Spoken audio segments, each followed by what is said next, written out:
আসসালামু আলাইকুম রহমতুল্লাহ। আমি সাঁওতাবাসীর উদ্দেশ্যে কিছু কথা বলবো। যে কিছুদিন আগে আমাকে সাঁওতা ব্রিজের নিচে একটা মাদ্রাসা আছে, ওই মাদ্রাসার কিছু সংখ্যক হুজুর আমাকে অপহরণ করে ধরে নিয়ে গিয়েছিল মাদ্রাসার অফিস রুমে নিয়ে। তারা আমার সাথে অপহরণ এবং হাতাহাতি ধস্তাধস্তি করে আমার মোবাইল এবং টাকা পয়সা রেখে দিয়েছিল। সেই সম্পর্কে কিছু কথা বলবো।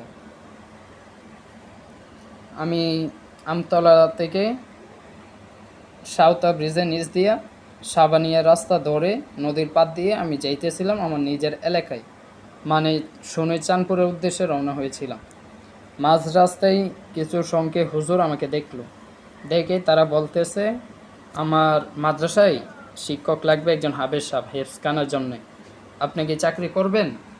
আমি বলছি আমারও তো একটা চাকরির প্রয়োজন, তাহলে একটু দেখি। করোনা বলতে যদি করেন তাহলে আমাদের মাদ্রাসা এবং অফিস রুমটা একটু দেখে আসেন। আমিও ভাবলাম যা একটু ঘুরেই আসি। গেলাম, অফিস রুমে ঢুকলাম। একজন মুরব্বী ছিল, পাকনা দাড়িওয়ালা। উনি ভালো কথা অনেক সময় বলছে, সবাই ভালো কথাই বলতেছে। হঠাৎ ওই মুরব্বী হুজুরে বলতেছে যে আপনার পকেটে কি কি আছে সব বের করেন। আমি 18,500 টাকা এবং আমার মোবাইলটা দিলাম।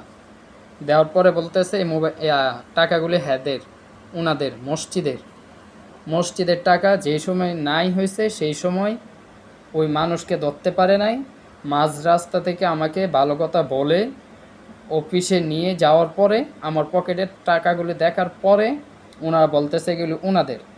ভাই আমি সব টাকা দিয়ে দিলাম এবং আমার আব্বুর কাছ থেকে ওনারা আরও 10,000 টাকা আদায় করলো, সেই টাকাও দিলাম। সর্বমোট 28,000 টাকা ওনারা নিয়ে গেছে। আমি ঢাকায় চলে আসলাম।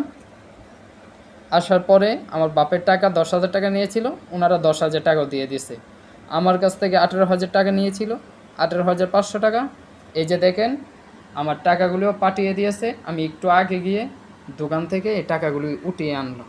এখন আপনারাই বলেন, এই যে আপনারা হুজুর নামে লেবেস নিয়ে নিয়ে মানুষকে ঠগাইতেছেন, এই কাজগুলি করতেছেন, এটি আপনাদের কাছে বিচার দিলাম। আপনারা বলেন এটা কি ঠিক?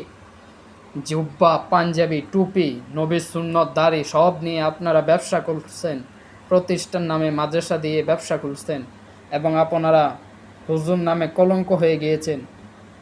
আপনাদের চাইতে তো জানোয়ার পর্যন্ত একটা ভালো, যে সকালবেলা আল্লাহর কাছে বলে যে আল্লাহ বেনামাজির মুখ দেখাইও না। আর আপনারা হুজুর হয়ে কিভাবে পারেন আরেকজন ছাত্র এবং হুজুরকে অপহরণ করতে? আরে শরীফ, আপনারা হচ্ছেন জানোয়ার, আপনারা বেয়াদব। সাঁওতার মাদ্রাসার প্রত্যেক